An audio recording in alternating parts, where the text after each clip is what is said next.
Hello সকলকে, অনেক দিন পরে আবার একটা ছোট্ট ভিডিও নিয়ে এসেছি। আজকে যেই জায়গাটিতে এসেছি সেটা হচ্ছে পুরুলিয়ার একটি ড্যাম। আমরা সাধারণত সবসময় শুনে এসেছি পুরুলিয়া ভীষণই রুক্ষ শুষ্ক একটি জায়গা, কিন্তু বর্ষাতে এই পুরুলিয়ারই এক অনন্য রূপও দেখা যায়। তারই মধ্যে এটি একটি ড্যাম যার নাম হচ্ছে তারা ড্যাম, যেটা চাকলতোর অঞ্চলে, পুরুলিয়ার চাকলতোর অঞ্চলে অবস্থিত। এই বর্ষার মৌসুমে বর্ষার যখন বেশ কিছুদিন ক্রমাগত বৃষ্টি হয়ে যায়, ঠিক তারপরে বেশ কয়েকটা দিন এই অঞ্চলটি একটি বিশেষ আকর্ষণ হিসেবে গড়ে ওঠে। পুরুলিয়ার আশেপাশের লোকজন বা স্থানীয়রাও এখানে এসে ভীষণভাবে আনন্দ উপভোগ করেন। এই সময়টাতে তারারামের এক অদ্ভুত প্রাকৃতিক সৌন্দর্য দেখা যায়, যেখানে এলে মানুষের মন এমনিই ভালো হয়ে যেতে পারে নিমেষেই। প্রতি বছরই বর্ষার সময়তে এখানে এসে থাকি, কিন্তু এবার ভাবলাম একটু ছোট্ট করে ভিডিও করে আমি যদি আমার ইউটিউবের স্মৃতির খাতায় রেখে দিতে পারি তাহলে বোধহয় ভালোই হয়। তাই আমরাও চলে গেলাম।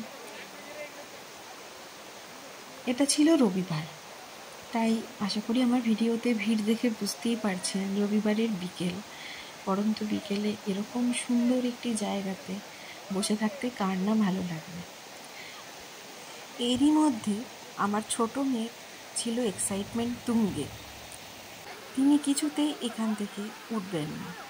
সমানে ঘন্টা খানেক তো বটেই জলের মধ্যে সমানে হেঁটে চলেছে, ঘুরে বেড়াচ্ছে এবং কিছুতেই সে জল থেকে উঠে উপরে আসবে না।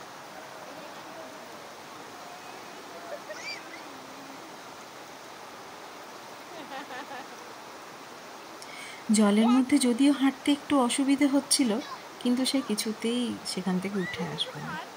এবং জলের আওয়াজে আপনারা বুঝতেও পারবেন কতটা স্রোত ছিল ওখানে।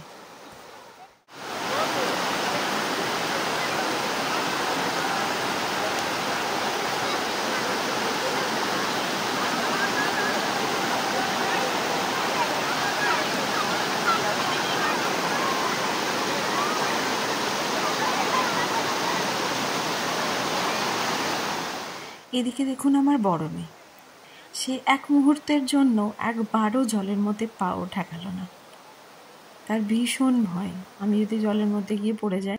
ব্যাস, রবিবার এবং তারাড্যামকে এখানেই বাই বাই করে ফিরে আসা।